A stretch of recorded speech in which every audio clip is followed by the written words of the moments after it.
Materi selanjutnya mengenai perbandingan trigonometri. Oke, di dalam perbandingan trigonometri, di sini dari suatu sudut pada segitiga siku-siku. Jadi, di dalam perbandingan trigonometri ini kita akan mempelajari mengenai sin, cos tangen, kosekan, sekan, dan kotangen. Oke, di dalam sebuah segitiga siku-siku, yang mana segitiganya adalah A, B, dan C, dengan siku-siku di sudut C. Di sini ada A kecil, B kecil, dan C kecil. Jadi, untuk menuliskan angka-angka ini atau huruf-huruf ini, kita bisa melihat dari masing-masing sudutnya. Apabila sudut A, maka di hadapan sudutnya adalah A kecil. Apabila B besar, maka di sisi di hadapan sudut tersebut adalah B kecil. C besar juga sisi di hadapan C besar adalah C kecil. Jadi, ini A sisi di hadapannya adalah A kecil, B besar sisi di hadapannya adalah B kecil, C besar sisi di hadapannya adalah sisi C kecil. Oke. Untuk siku-sikunya dia berada di C dan alfanya ada di sudut A. Jadi alfa ini bisa di A maupun bisa di B. Kalau di C di sini tidak bisa karena C di sini adalah siku-siku. Jadi alfa ini bisa di A atau bisa di B. Oke, untuk yang ini alfanya berada di sudut A. Berarti depannya sudut alfa adalah sisi A. Sisi A ini merupakan depan. Kenapa depan? Karena sisi A ini berada di depan sudut. Berada di depan sudut alfa. Nah, sampingnya sudut alfa itu sisi siapa? Sisi B. Berarti ini adalah samping. Untuk miringnya adalah sisi C. Oke. Bagaimana kalau sudut alfanya berada di titik B? Kalau sudut alfanya berada di titik B, lain lagi depannya. Depannya itu yang ada di depan sudut. Sisi di depan sudut. Berarti kalau sudut alfanya di sini, berarti depannya adalah sisi yang ini. Sisi B. Sampingnya adalah sisi A. Sampingnya sudut. Miringnya tetap. Sisi miring ini, yang bergaris miring ini merupakan sisi miring. Berarti tergantung bagaimana letak sudutnya. Jadi depan dan sampingnya tergantung di mana letak sudut. Sisi di hadapan sudut atau sisi di depan sudut itu adalah depan. Sisi di samping sudut itu adalah samping. Gitu ya. Nah, apa gunanya depan, samping, dan miring ini? Untuk menentukan nilai sin, nilai cos, nilai tan, nilai kosekan, sekan, dan kotangen. Oke. Untuk menentukan nilai sin, atau kita biasa punya sebutan sin, cos, tangen ini kita biasa sebut demi, sami, desa. Demi, sami, desa. Demi itu maksudnya depan miring. Itu berarti buat sin. Sami berarti samping miring. Dan desa berarti depan samping. Jadi bisa kita sebut atau bisa kita hafalkan demi, sami, desa. Itu untuk sin, cos, dan tangen. Dapat dari mana? Depan miring. Oke. Jadi untuk sin itu depan miring. Ini sin alfa. Sin itu rumusnya adalah demi, yaitu depan miring. Depannya sudut adalah sisi A. Miringnya adalah sisi C, maka untuk sin adalah A per C. Sekali lagi, bagaimana tergantung letak sudutnya. Oke, kalau letak sudutnya di sudut B atau di titik B, misalkan sudut alfanya adalah di sini. Berarti sin alfanya bukan lagi A per C, tapi depannya sudutnya adalah sisi B. Miringnya adalah sisi C. Maka sin alfanya menjadi B per C. Sekali lagi Ibu tekankan, tergantung di mana letak sudutnya. Oke ya, depan, samping tergantung di mana letak sudutnya. Oke, sin tadi demi, depan miring. Sekarang cos. Cos itu adalah sami. Cos itu adalah sami, berarti samping miring. Sampingnya sudut adalah sisi B, miringnya adalah sisi C. Berarti untuk cos alfa adalah B per C. Tan itu desa, depan samping. Depannya sudut adalah sisi A, sampingnya adalah sisi B. Maka untuk tan itu adalah A per B. Bagaimana dengan kosekan, sekan, dan kotangen? Kosekan itu kebalikan dari sin. Sekan itu kebalikan dari cos. Dan kotangen itu kebalikan dari tan. Jadi kalau kosekan itu adalah 1 per sin alfa, jadi kalau sin alfanya adalah A per C, kebalikan dari A per C adalah C per A, itu adalah kosekan. Sekan alfa itu sama dengan 1 per cos alfa. Kalau cos alfanya adalah B per C, maka kebalikan dari B per C adalah C per B. Itu adalah sekan. Untuk kotangen, dia kebalikan dari tangen, yaitu 1 per tan alfa. Apabila tan alfanya adalah A per B, maka untuk kotangen alfanya adalah B per A. Oke, untuk mendapatkan nilai pada setiap sisi segitiga, kita dapat menggunakan rumus Pythagoras. Ini adalah rumus dari Pythagoras, atau biasa disebut teorema Pythagoras. Yang mana di dalam sisi segitiga ini ada sisi A, sisi B, dan ada sisi C. Sisi A ini adalah sisi tegak, sisi B ini adalah sisi datar, dan sisi C ini adalah sisi miring. Apabila diketahui dua buah sisi, misalkan sisi tegak dan sisi datar, berarti sisi A dan sisi B, maka untuk mendapatkan sisi C atau sisi miring, itu kita dapat menggunakan rumus Pythagoras, yang mana rumusnya adalah sisi tegak kuadrat ditambah sisi datar kuadrat. Atau untuk mencari C kuadratnya itu adalah A kuadrat ditambah B kuadrat. Dan untuk mendapatkan nilai C-nya, maka kuadratnya dipindah berarti menjadi akar, yaitu akar A kuadrat ditambah B kuadrat.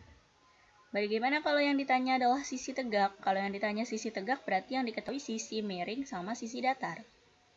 Nah, kalau yang ditanya sisi tegak, berarti sisi miring kuadrat dikurang sisi datar kuadrat. Berarti C kuadrat dikurang B kuadrat. Nah, bagaimana kalau yang ditanya sisi datarnya? Kalau yang ditanya sisi datar, otomatis yang diketahui adalah sisi tegak dan sisi miring. Berarti sisi miring kuadrat dikurang sisi tegak kuadrat. Berarti C kuadrat dikurang A kuadrat. Itu adalah rumus Pythagoras untuk mencari salah satu sisi pada segitiga.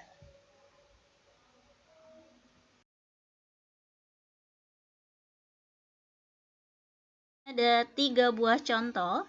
Diketahui segitiga siku-siku ABC dengan siku-siku di B, dengan sisi A sama dengan 6 dan C sama dengan 8.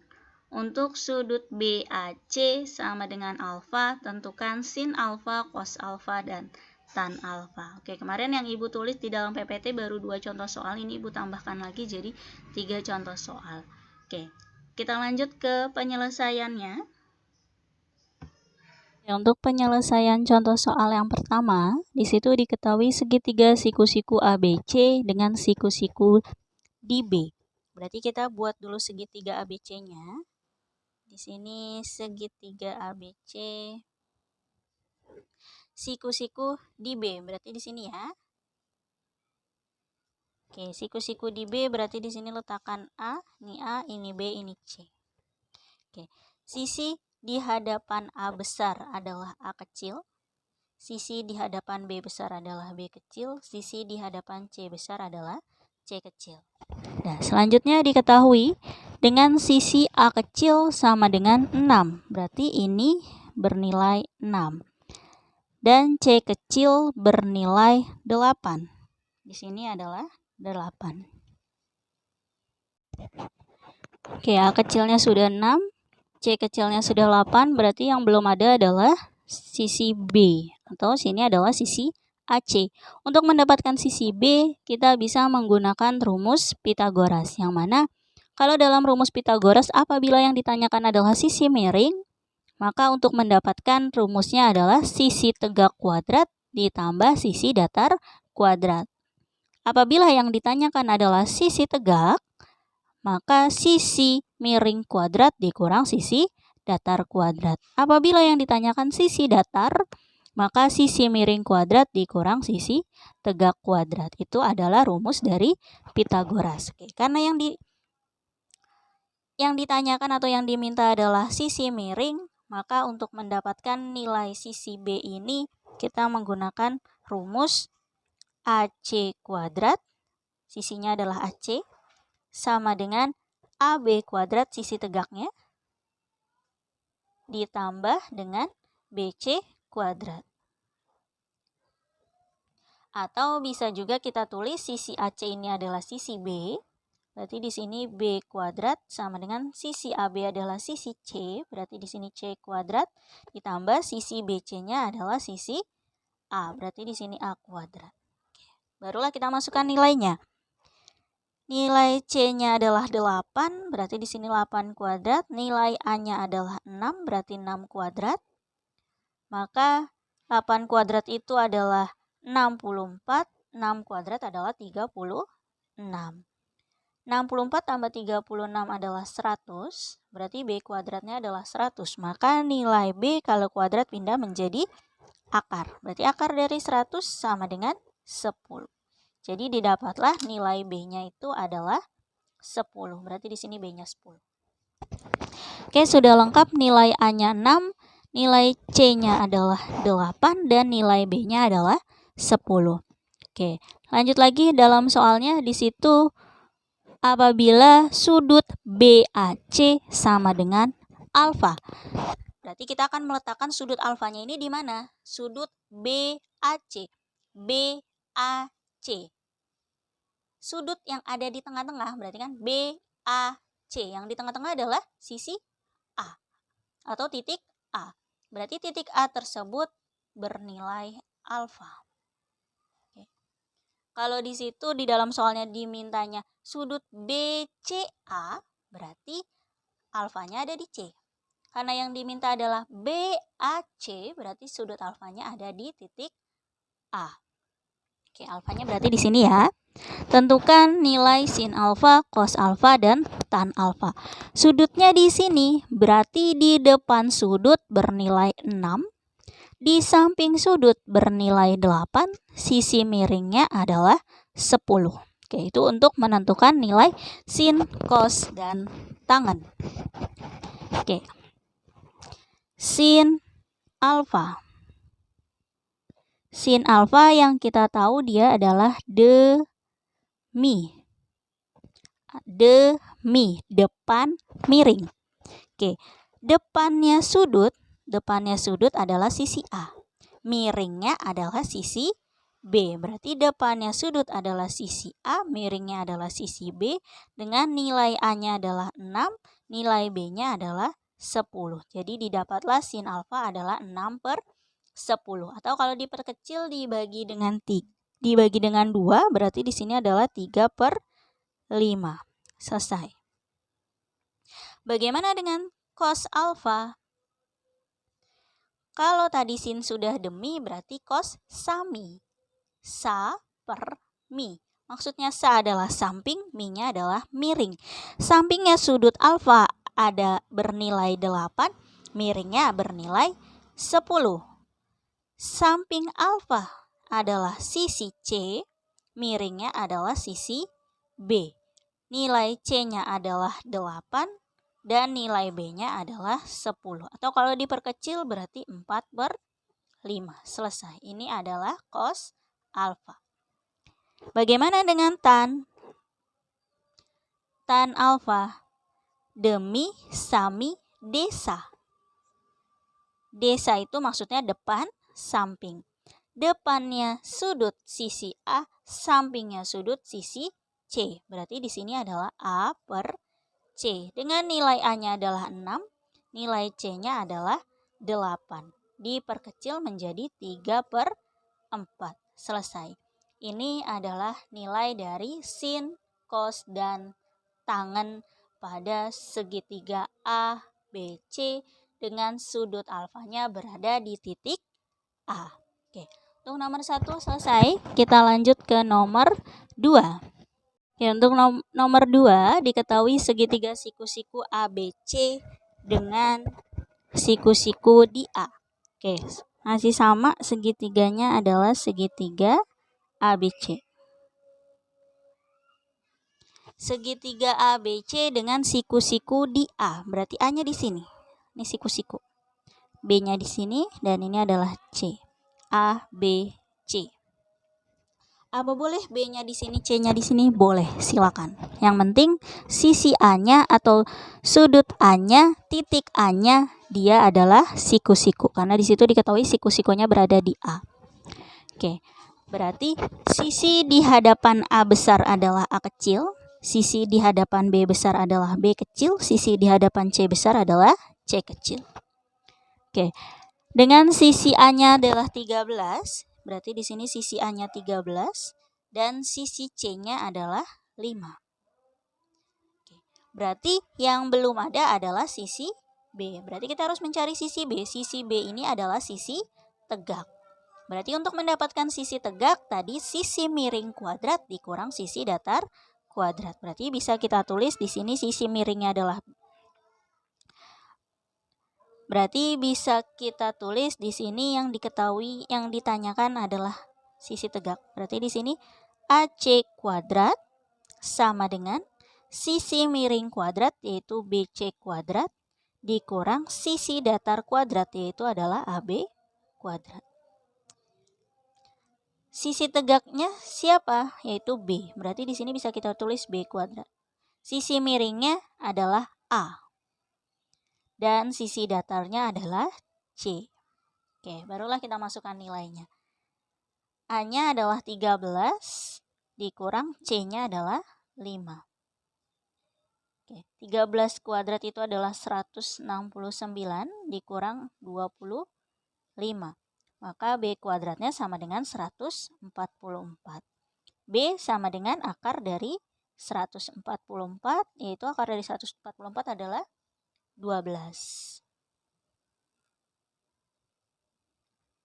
Oke, didapatlah nilai B-nya adalah 12. Berarti di sini B-nya itu adalah 12.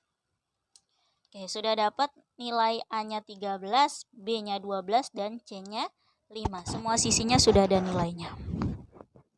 Oke, selanjutnya diketahui bahwa sudut CBA adalah beta. CBA adalah beta, yang tengah-tengah adalah B. Berarti di sini betanya. Tentukan kosekan, sekan, dan kotangen dari beta. Oke, kita coba. Kosekan beta. Sudutnya di sini sudut betanya, berarti depannya sudut adalah sisi B, sampingnya sudut sisi C, miringnya adalah sisi A. Tadi kosekan itu kebalikan dari sin. Kosekan kebalikan dari sin. Kalau sin itu demi, maka kalau kosekan mi D. Mi sama D. Miring sama depan. Kalau tadi kan sin depan sama miring. Kalau kosekan itu miring sama depan. Miringnya berapa? Miringnya adalah sisi A. Depannya sudut adalah sisi B. Miringnya 13. Depannya adalah 12. Jadi didapatlah kosekan beta adalah 13/12. Bagaimana dengan sekan? Sekan beta. Sekan kebalikan dari cos. Sekan kebalikan dari cos. Kalau cos sami, maka sekan misah. Miring dan samping. Miringnya adalah sisi A. Sampingnya sudut adalah sisi C dengan nilai A-nya 13, C-nya adalah 5. Didapatlah nilai sekant beta adalah 13/5. Bagaimana dengan kotangen? Kotangen beta. Kalau tangen adalah desa, maka untuk kotangen adalah sade, yaitu samping depan. Sampingnya sudut adalah sisi C, depannya sudut adalah sisi B, dengan nilai C-nya adalah 5, B-nya adalah 12. Didapatlah nilai kotangen adalah 5/12. Oke, selesai penyelesaian yang nomor 2. Oke, soal nomor 3. Kalau tadi 1 dan 2 diketahui segitiga siku-sikunya apa dengan siku-sikunya di mana. Kalau untuk nomor 3 ini diketahui nilai sin alfa. Nilai sin alfa di sini sama dengan 0,8. Atau kalau kita jadikan ke dalam pecahan, 0,8 itu sama aja 8/10. Oke ya, 8/10. Oke, kita buat segitiganya. Di sini tidak diketahui segitiganya apa, jadi tidak usah dituliskan dia segitiga ABC atau segitiga apapun. Cukup segitiganya saja. Berarti ini siku-siku ya. Alfanya diletakkan di mana? Karena tidak diketahui, bebas. Kalian mau letakkan di atas silakan, mau kalian letakkan di bawah juga silakan. Oke, Ibu letakkan di bawah alfanya. Sini alfanya di sini. Ibu anggap segitiga di sini adalah segitiga PQR. Berarti sudut alfanya Ibu taruh di titik R. Atau kalau mau alfanya kalian letakkan di P juga silakan. Ya. Tapi ingat, depan samping tergantung di mana letak sudutnya. Oke ya. Kalau sudutnya di titik R, maka depannya adalah sisi PQ. Sampingnya adalah sisi QR. Tapi kalau alfanya kalian letakkan di titik P, maka depannya adalah titik QR, sampingnya adalah titik PQ. Jadi tergantung di mana kalian meletakkan sudutnya. Hasilnya sama saja. Jadi bebas, kalian mau letakkan sudutnya di sini boleh atau di sini juga boleh, silakan. Sin alfa sama dengan 0,8 atau kalau dijadikan pecahan dia adalah 8/10. Sin itu tadi apa? Sin itu adalah demi. Berarti nilai depannya itu 8, nilai miringnya adalah 10. Sin alfa, ini alfa. Depan miring, depannya adalah 8, miringnya adalah 10. Nah, dapatlah nilainya. Berarti yang belum didapat sisi siapa? Sisi QR atau sisi datar. Untuk mendapatkan sisi datar atau sisi QR, maka sisi miring kuadrat dikurang sisi tegak kuadrat. Sisi miringnya adalah PR. Dikurang sisi tegaknya adalah PQ. PR-nya nilainya berapa? 10 kuadrat dikurang PQ-nya adalah 8 kuadrat. 10 kuadrat adalah 100, 8 kuadrat adalah 64, 100 dikurang 64 adalah 36. Didapatlah QR kuadratnya adalah 36. Maka QR-nya sama dengan akar dari 36, yaitu adalah 6. Didapatlah nilai QR-nya adalah 6.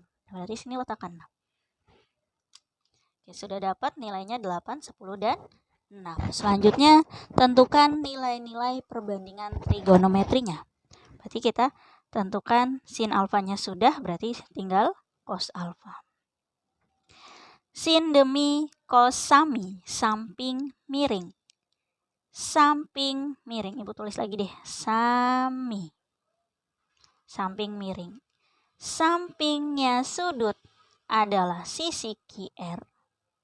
Miringnya adalah sisi PR.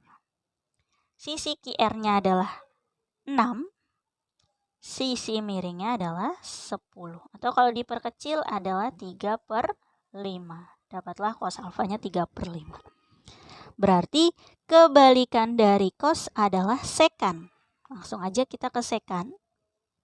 Sekan alfa. Cosnya 3/5, berarti kebalikan dari 3/5 adalah 5/3. Didapatlah sekan alfanya adalah 5/3. Berarti kebalikan dari sin adalah kosekan. Berarti di sini kosekan alfanya sinnya aja 8/10, maka kosekannya adalah 10/8. Atau kalau kalian mau perkecil adalah 5/4. Selesai. Sudah kosekan, berarti sekarang tangan. Tangan alfa, yaitu desa. Depannya sudut adalah sisi PQ, sampingnya sudut adalah sisi QR.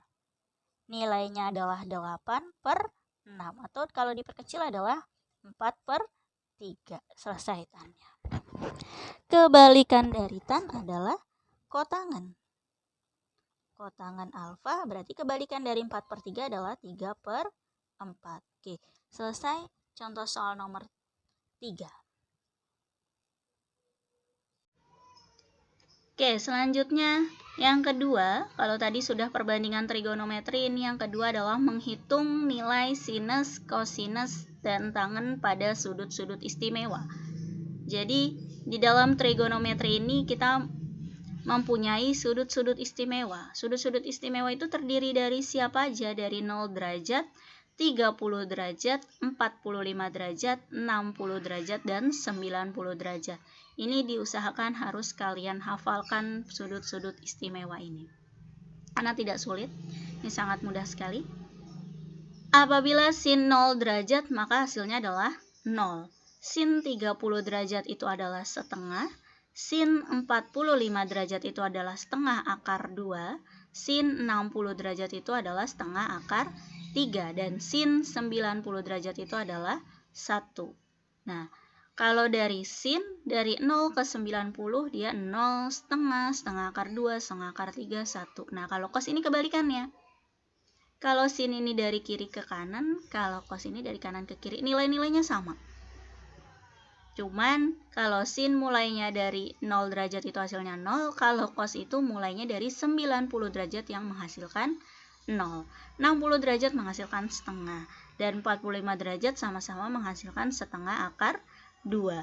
30 derajat menghasilkan setengah akar 3, dan 0 derajat menghasilkan 1.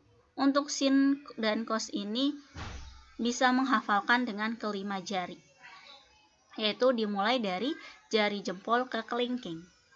Untuk sin dan untuk cos itu kebalikannya dari kelingking ke jempol.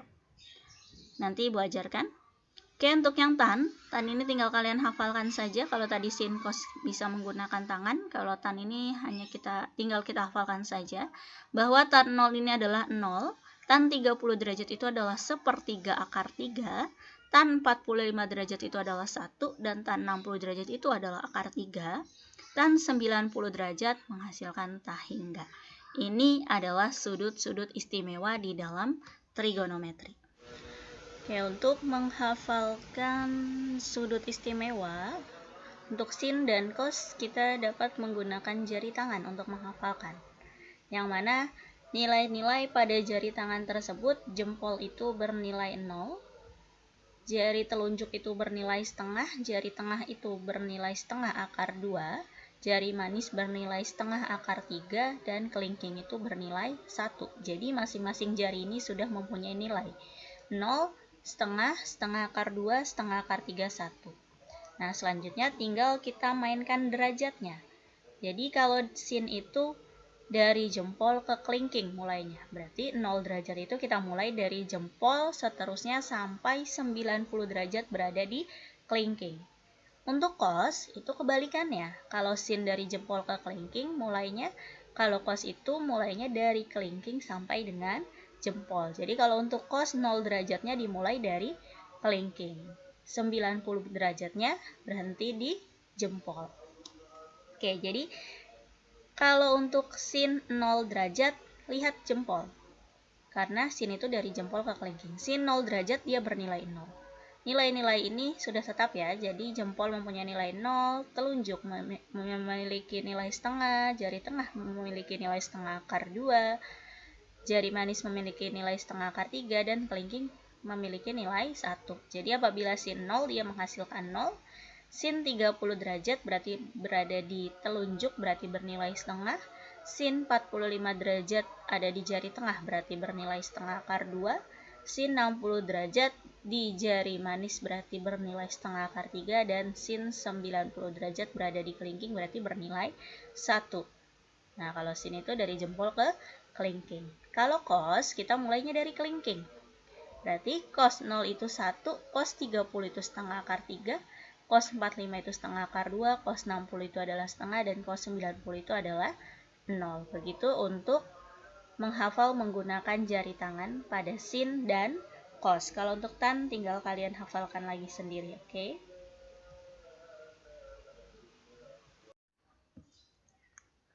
Oke, contoh, tentukan nilai operasi trigonometri di bawah ini.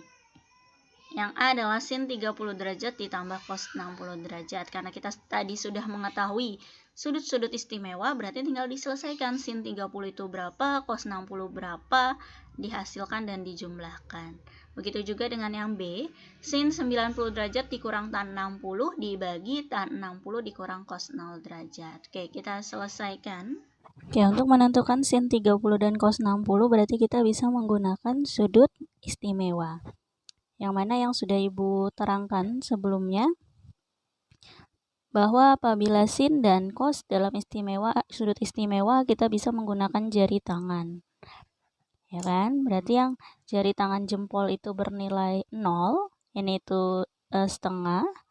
Jari tengah itu setengah akar 2, dan jari manis itu setengah akar 3, dan kelingking itu adalah bernilai 1. Kalau sin itu dari jempol ke kelingking.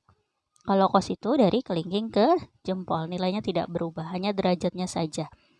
Oke, kalau sin 30, berarti mulainya dari jempol ya, 0, 30. Nah, jari telunjuk ini bernilai berapa? Setengah, berarti sin 30 itu adalah 1/2.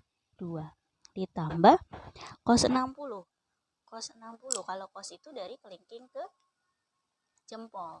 Berarti kita mulainya nolnya dari kelingking. 0, 30, 45, 60. Nah, 60 juga berada di jari telunjuk. Jari telunjuk ini bernilai setengah, maka cos 60 juga bernilai setengah. Setengah tambah setengah adalah 1. Selesai. Itu ya.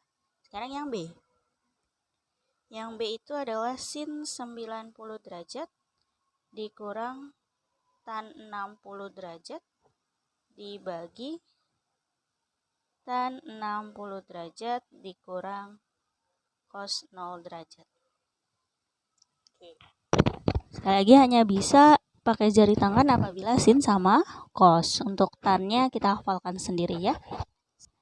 Oke, sin 90, 0, 30, 45, 60, 90. Nah, 90 berada di kelingking. Kelingking ini bernilai berapa? 1. Berarti sin 910 ini adalah 1 dikurang tan 60 itu adalah akar 3 dibagi dengan tan 60 juga akar 3 dikurang 0. Kalau cos 0, cos itu kan dari kelingking ke jempol. Berarti 0 dari mana?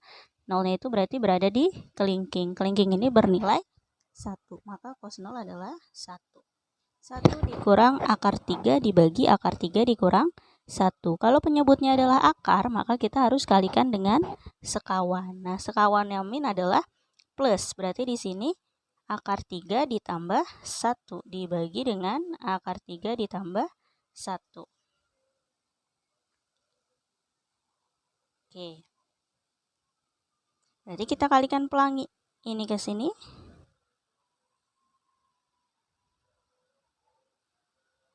Ini ke sini. Oke, kita kalikan pelangi ya.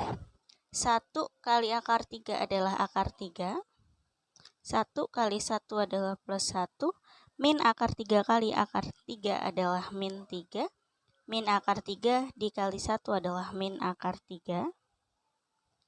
Dibagi dengan akar 3 kali akar 3 adalah 3. Akar 3 kali 1 adalah akar 3.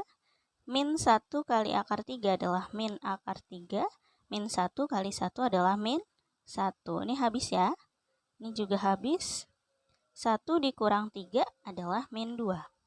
3 dikurang 1 adalah 2. Maka min 2 dibagi 2 adalah min 1. Oke, selesai. Ini adalah hasil dari yang A dan B. Untuk yang ketiga ini mengenai perbandingan trigonometri suatu sudut di berbagai kuadran. Nah,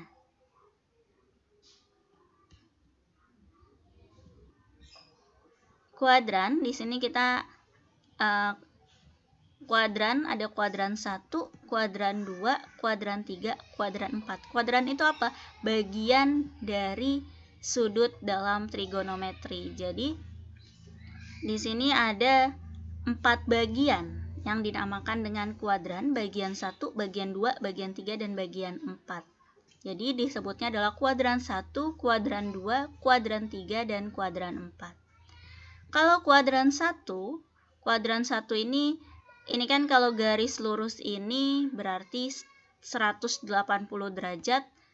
Kalau dibagi 2 begini berarti ini 90, 90, 90, ini 90. Tapi kalau keseluruhan ini adalah 180. Keseluruhan ini berarti 360 derajat. Oke. Untuk yang kanan berarti ini antara 0 sampai dengan 90 derajat. Yang kiri 0 sampai dengan 180.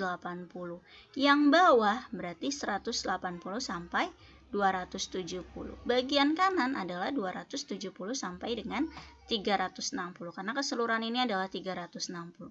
Jadi kuadran 1 ini letak sudutnya antara 0 sampai dengan 90 derajat. Kuadran 2 letak sudutnya antara 90 sampai dengan 180. Dan kuadran 3 ini 180 sampai dengan 270. Dan kuadran 4 itu 270 sampai dengan 360. Atau kalau di dalam radian atau dalam pi, berarti kuadran 1 ini 0 sampai dengan pi per 2, karena 90 itu adalah pi per 2. Kuadran 2 ini berarti antara pi per 2 sampai dengan pi, karena 180 itu adalah pi. Kuadran 3 berarti pi per 2. Oh, berarti ini bukan pi per 2 ya, tapi ini pi. Kuadran 3, ini pi sampai dengan 3 pi per 2, kan 180 bagi 290 kali 3, 270. Kuadran 4 itu 3 pi per 2 sampai dengan 2 pi.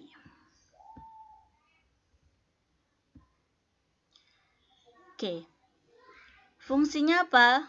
Kita mengetahui kuadran-kuadran tersebut. Kita harus mengetahui bagian-bagiannya. Di dalam kuadran ini, dia akan mengartikan nilai-nilai trigonometri. Berarti di sini maksudnya adalah kuadran 1 all plus. Maksudnya all plus itu berarti nilai sin, cos, tangen, sekan, kosekan, dan kotangen itu di kuadran 1 bernilai positif. Jadi nilai di kuadran 1 semua nilai trigonometri bernilai positif.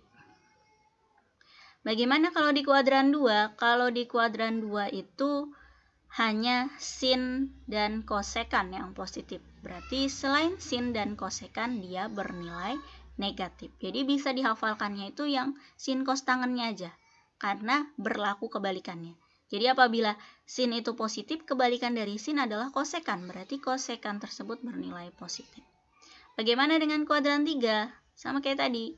Kuadran 3 itu tan yang positif, berarti kebalikannya juga positif, yaitu kotangen. Yang lainnya negatif. Kuadran 4 cos. Cos positif.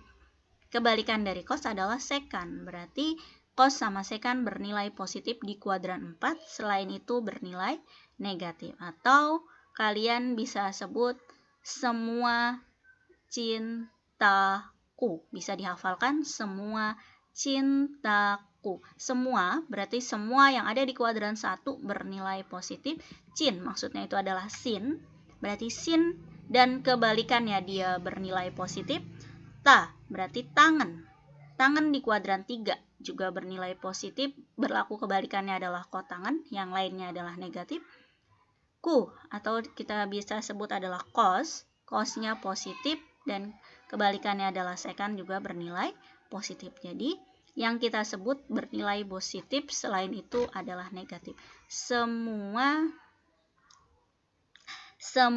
cintaku, semua cintaku, gitu ya.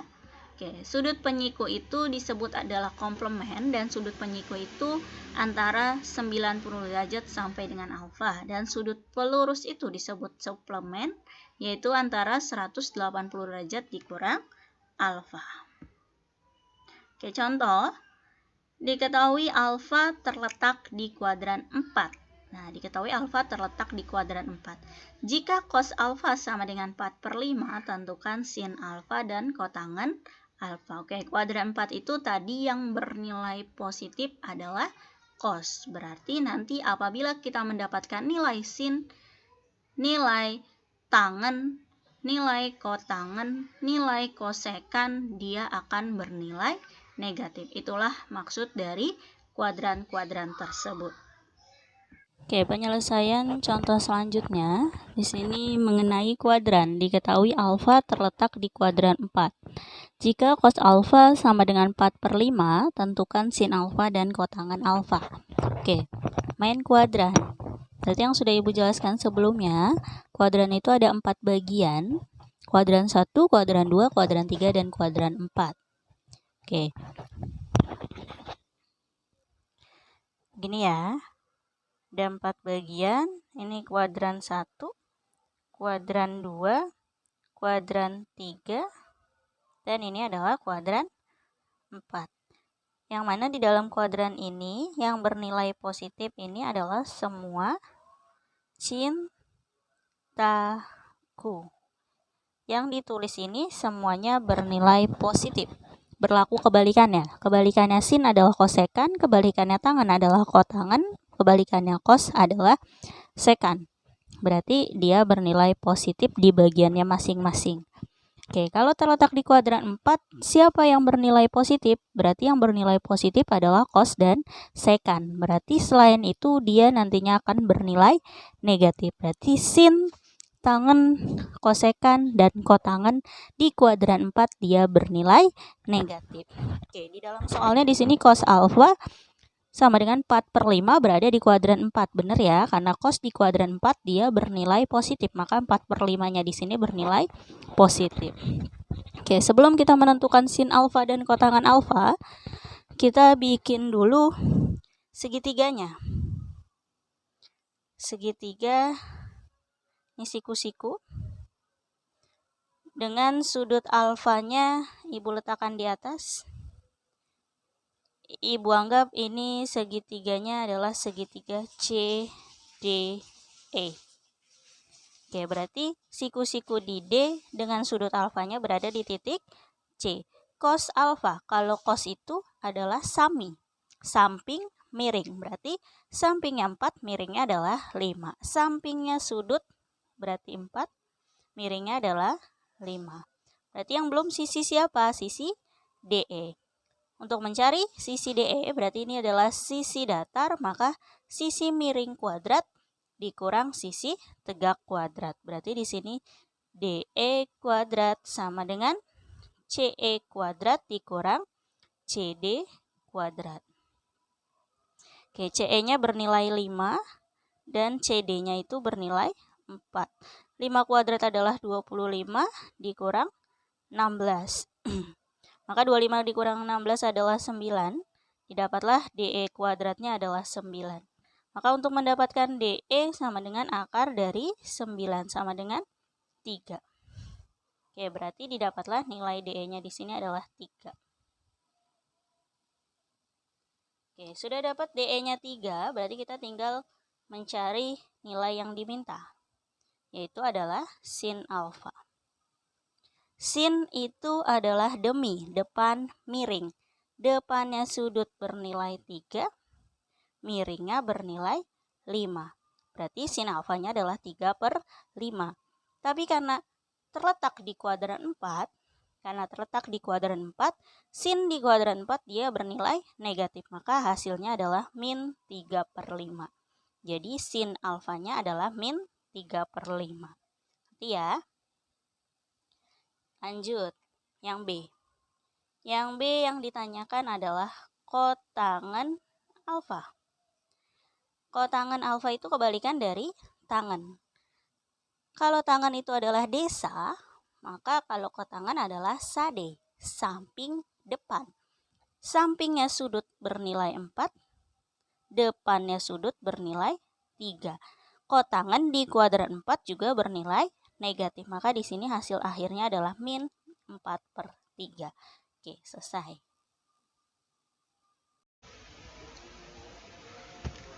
Rumus perbandingan trigonometri sudut berelasi.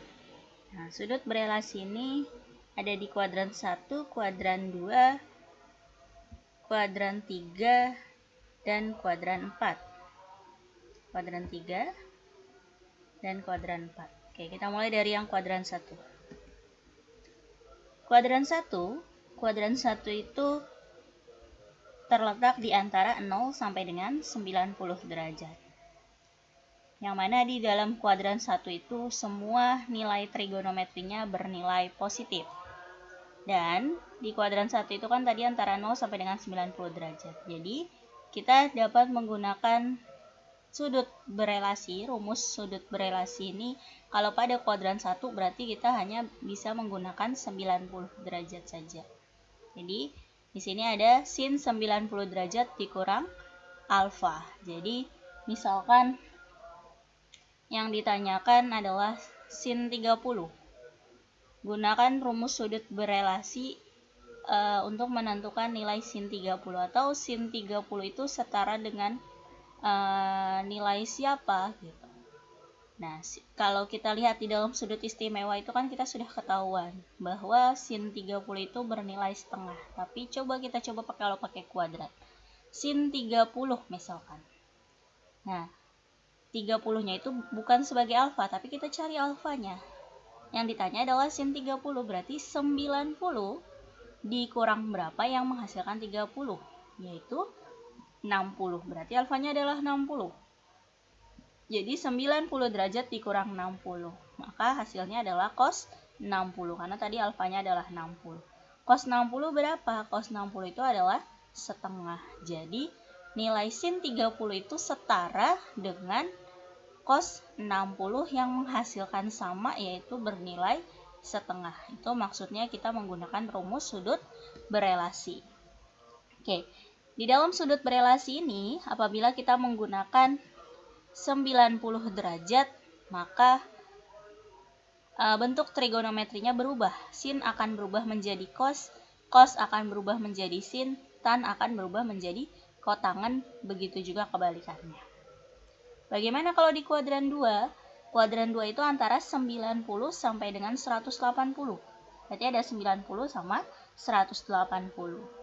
Nah, kuadran 2 itu berarti 90 sampai 180, berarti bisa 90 ditambah alfa atau 180 dikurang alfa. Jadi, kalau pakai 90, tadi bentuk trigonometrinya akan berubah. Tapi kalau kita menggunakan 180, itu sin akan tetap menjadi sin dan seterusnya. Nah, tapi kalian bebas mau menggunakan yang 90 ditambah atau 180 dikurang.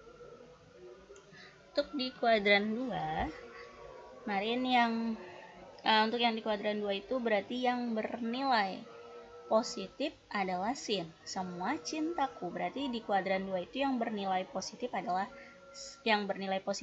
sin dan juga kebalikannya. Berarti selain sin dan kosekan, dia akan bernilai negatif. Oke, di sini sin 90 derajat ditambah alfa. Sin akan berubah menjadi cos. Karena di kuadran 2 sin itu positif, maka hasilnya tetap positif. Nah, tapi untuk cos, karena cos di kuadran 2 itu negatif, maka hasilnya adalah min sin alfa. Begitu juga dengan tangan dan kebalikannya. Sama seperti yang relasi dengan 180 dikurang alfa juga sama. Sin dan kosekan dia bernilai positif, maka sin akan menjadi sin. Kosekan akan menjadi kosekan. Cos dan tan akan bernilai negatif di kuadran 2. Berarti cos menjadi min cos, tan menjadi min tan, dan kebalikannya. Oke, bagaimana kalau di kuadran 3? Kuadran 3 itu antara 180 sampai dengan 270. Berarti ada 180 ditambah alfa dan 270 dikurang alfa. Oke, kalau tadi yang berubah adalah 90, kalau ini untuk di kuadran 3 yang berubah adalah 270. Kalau 180 tetap. Kalau kita menggunakan 270, sin akan berubah menjadi cos, cos akan berubah menjadi sin, dan seterusnya. Karena di kuadran 3 yang bernilai positif adalah tan, berarti sin dan cos dia akan menghasilkan negatif. Untuk yang 180 ditambah alfa juga sama. Yang positif adalah tan dan kotangen, yang lainnya negatif. Gimana kalau di kuadran 4? Kuadran 4 itu antara 270 sampai dengan 360. Ya, yang berubah adalah yang 270, yang 360 tidak. Kuadran 4 itu yang positif adalah cos, berarti selain cos dan secant dia akan bernilai negatif. Begitu juga yang 360. Jadi, kalau kalian menggunakan 90 dan 270, bentuk trigonometrinya akan berubah hasilnya. Jadi sin maksudnya akan berubah menjadi cos, cos akan berubah menjadi sin, tan akan berubah menjadi kotangen. Tapi kalau kalian menggunakan 360 atau 180, bentuk trigonometrinya akan sama. Sin akan menjadi sin, cos akan menjadi cos, tan akan menjadi tangen. Tapi kalian bebas mau menggunakan yang mana saja, silakan, nanti hasilnya akan sama. Oke, contoh dengan menggunakan sudut berelasi, tentukan nilai dari bentuk trigonometri di bawah ini. Ini ada 4 soal. Nanti kita akan bahas penyelesaiannya. Oke, ini sudut-sudut termasuk dalam sudut istimewa di dalam kuadran masing-masing. Ini ada kuadran 1, kuadran 2, kuadran 3, dan kuadran 4. Kalau kalian menghafalkan ini semua itu akan sulit, maka dari itu disarankan hanya menghafalkan sudut istimewa yang ada di kuadran 1. Nah, untuk kuadran 2, kuadran 3, kuadran 4 kalian hanya menghafalkan rumus yang tadi saja. Jadi lebih simpel daripada harus menghafalkan seluruh tabel ini. Oke, contoh selanjutnya, dengan menggunakan sudut berelasi, tentukan nilai dari bentuk trigonometri di bawah ini. Berarti kita pakai yang sudut berelasi ya. Sama, berarti kita harus menggunakan yang kuadran, yang mana kuadran tersebut ada 4 bagian. Kalau kuadran 1 itu dia bernilai 0 sampai dengan 90 derajat. Kalau kuadran 2 dia bernilai 90 sampai dengan 180. Kuadran 3 bernilai 180 sampai dengan 270. Dan kuadran 4 itu bernilai 270 sampai dengan 360.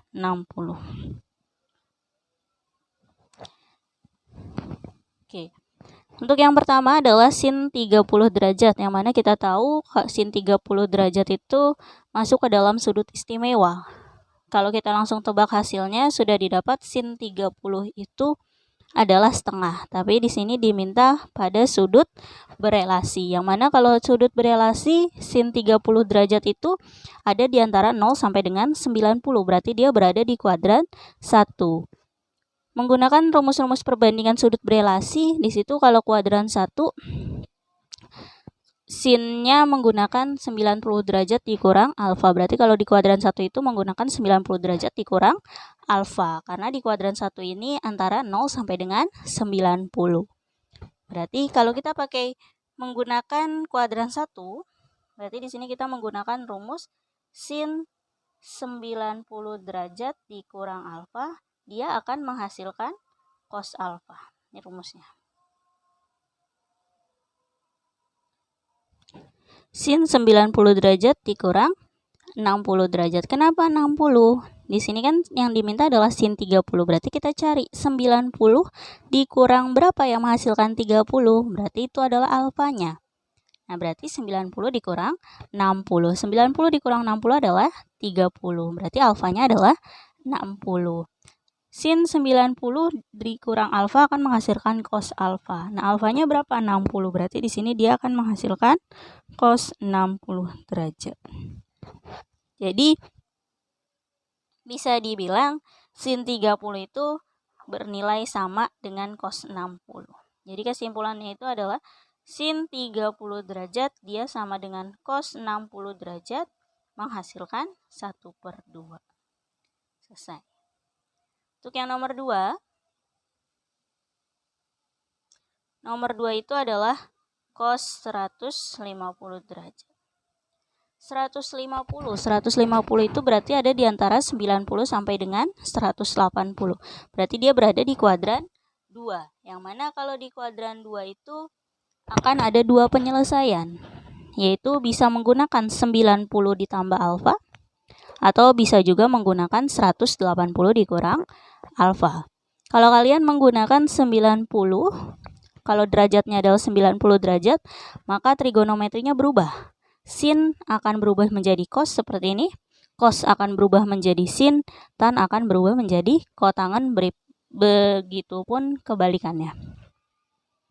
Tapi kalau kalian menggunakan 180, maka sin tetap sin, cos tetap cos, tan tetap tan, dan seterusnya. Untuk hasilnya gimana? Nanti hasilnya sama saja. Jadi tinggal terserah kalian mau menggunakan yang 90 boleh, yang 180 juga boleh. Oke, Ibu akan menggunakan dua-duanya. Di sini cos ya. Berarti kalau menggunakan 90, berarti di sini cos 90 derajat ditambah alfa, dia akan menghasilkan sin alfa. Kalau menggunakan 90, maka cos berubah menjadi sin. Oke, berarti kita cari ya. 90 ditambah berapa yang menghasilkan 150? Berarti ditambah 60. Berarti di sini cos 90 derajat ditambah 60 derajat. Maka dia akan menghasilkan sin 60 derajat karena alfanya adalah 60 derajat. Nah, sin 60 derajat kan kalian sudah tahu dia ada di dalam sudut istimewa. Jadi tidak perlu pusing-pusing cari cos 150 itu berapa, tidak perlu dihafalkan. Cukup pakai rumus sudut berelasi, kalian sudah menemukan hasilnya. Berarti kalian harus menguasai sudut istimewa tadi ya. Sin 60. 60 itu berada di jari mana? Sin itu dari jempol ke kelingking. Berarti di sini 0, 30, 45, 60. Nah, 60 berada di jari manis. Jari manis ini bernilai setengah akar 3. Maka sin 60 hasilnya adalah setengah akar 3. Berarti kesimpulannya nilai cos 150 itu sama dengan sin 60 sama dengan setengah akar 3. Tapi kita lihat dulu. Tadi cos 150 berada di kuadran 2. Kalau kuadran 2 itu cosnya bernilai positif atau negatif? Semua cintaku. Berarti yang di kuadran 2 itu yang bernilai positif adalah sin. Dan kebalikannya yaitu adalah kosekan. Berarti cos di kuadran 2 itu bernilai negatif. Maka hasil dari cos 150 derajat itu, sini ya, berarti hasil dari cos 150 derajat itu bernilai min setengah akar 3. Karena dia berada di kuadran 2 bernilai negatif. Gitu ya. Tadi pakai yang 90 ditambah alfa sudah, berarti sekarang Ibu akan menggunakan yang 180 dikurang alfa. Berarti di sini cos 180 derajat dikurang alfa. Tadi Ibu bilang kalau pakai 180 maka cos tetap cos. Berarti di sini adalah cos alfa. Oke ya. Alfanya berapa? Berarti 180 dikurang berapa yang menghasilkan 150? Berarti dikurang 30. Berarti di sini cos 180 derajat dikurang 30 derajat. Berarti alfanya adalah 30 derajat. Oke. Cos 30 derajat. Berarti untuk mendapatkan nilai cos yaitu kalau menggunakan jari tangan dia dari kelingking ke jempol. 30 berada di mana? 0, 30. Berarti berada di jari manis. Jari manis bernilai setengah akar 3. Maka di sini cos 150 derajat sama dengan cos 30 derajat, yaitu sama dengan setengah akar 3. Tapi karena cos 150 itu berada di kuadran 2, dan kalau di kuadran 2 itu cosnya itu bernilai negatif, maka hasil dari cos 150 derajat itu sama dengan min setengah akar 3. Sama ya sama hasil yang pertama tadi. Jadi silakan mau menggunakan 90 boleh, mau menggunakan 180 juga boleh. Oke, untuk nomor 3 itu kosekan 240. Nah, 240 ini berada di kuadran 3. Kalau di kuadran 3 berarti antara 180 sampai dengan 270. Berarti 240 itu ada di antara 180 sampai dengan 270. Oke, kalau di kuadran 3 kita bisa menggunakan rumus 180 ditambah alfa atau 270 dikurang alfa. Kalau kita menggunakan 180 sama seperti tadi, maka tidak akan berubah sin tetap sin, cos tetap cos, dan seterusnya. Tapi kalau menggunakan 270 dia sama dengan 90, maka akan berubah sin menjadi cos, cos menjadi sin, dan seterusnya. Oke, Ibu akan coba dulu yang pakai 180. Sini kosekan 180 ditambah alfa. Berarti tidak berubah ya, karena 180 maka dia akan menghasilkan kosekan alfa. Oke, di sini Ibu langsung cantumkan negatif. Kenapa menjadi negatif? Karena dia berada di kuadran 3. Kuadran 3 yang positif itu adalah tangen dan kotangen. Jadi untuk kosekan di kuadran 3 bernilai negatif. Jadi di sini Ibu langsung cantumkan min ya. Min kosekan alfa. Oke. Berarti tinggal dicari kosekan 180 ditambah berapa yang menghasilkan 240. Berarti ditambah 60 derajat. Berarti alfanya adalah 60. Berarti di sini min kosekan 60 derajat.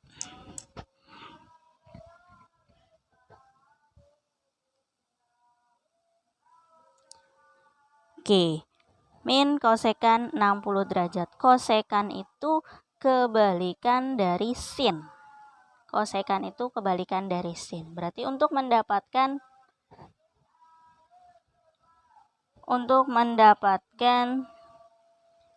kosekan 60 derajat dia sama aja 1 per sin 60 derajat.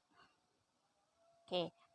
60 derajat itu, sin 60 derajat itu berada di jari manis. Kalau jari manis itu bernilai setengah akar 3. Berarti di sini kosekan 180 ditambah 60 derajat sama dengan min 1 per setengah akar 3. Oke, min 1 per setengah akar 3 itu berarti sama aja 1 dibagi akar 3 per 2, berarti sama aja 1 dikali 2 per akar 3. Di sini 2 per akar 3, kalau dirasionalkan kali akar 3 per akar 3. Oke, maka menghasilkan 2 per 3 akar 3. Berarti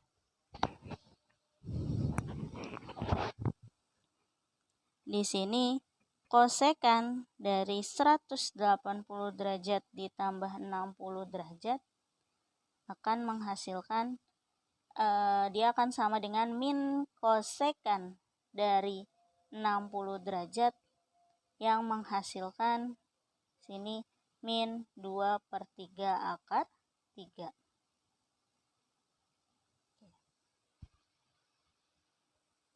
Jadi kesimpulannya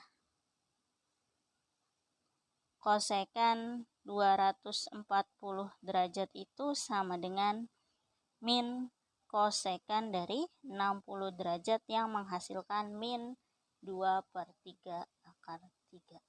Selesai. Ya, kosekan 240 derajat dia sama dengan min kosekan 60 derajat yang menghasilkan min 2 per 3 akar 3. Oke, untuk yang 270 derajat dikurang alfanya, silakan kalian coba sendiri. Tan 315. 315 berarti berada di kuadran 4, karena kuadran 4 itu antara 270 sampai dengan 360. Berarti bisa menggunakan 270 ditambah alfa dan 360 dikurang alfa. Oke, sekali lagi silakan kalian mau menggunakan yang mana. Sini Ibu akan menggunakan 270 ditambah alfa. Kalau pakai 270, maka sin berubah jadi cos, cos berubah jadi sin, dan seterusnya. Tapi kalau menggunakan 360, maka sin tetap sin, cos tetap cos. Oke. Berarti Ibu menggunakan yang 270. Sini berarti 270 ditambah alfa. Tan akan berubah menjadi kotangan alfa. Oke, kita lihat 315 di kuadran 4. Kuadran 4 itu tannya bernilai negatif. Maka di sini hasilnya adalah min kotangan alfa. Oke. Alfanya berapa? Berarti tinggal kita cari 270 ditambah berapa yang menghasilkan 315. Oke, berarti ditambah 45 derajat. Maka alfanya adalah 45 derajat. Oke. Kotangan 45 derajat itu dia sama dengan 1 per tan 45 derajat. Karena kotangan itu adalah kebalikan dari tangen. Berarti di sini tan 270 derajat ditambah 45 derajat. Tan 45 itu berapa? Tan 45 itu adalah 1. Maka di sini min 1 per 1 dia akan menghasilkan min 1. Berarti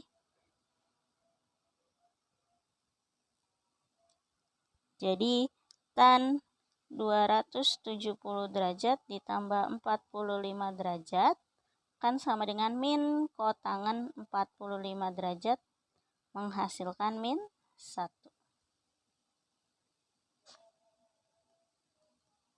Oke, jadi kesimpulannya tan 315 dia akan sama dengan min kotangan 45 derajat yang menghasilkan min 1.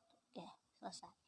Untuk yang 360 dikurang alfanya silakan kalian coba sendiri. Terima kasih. Oke, cukup sekian materi pada perbandingan trigonometri. Terima kasih.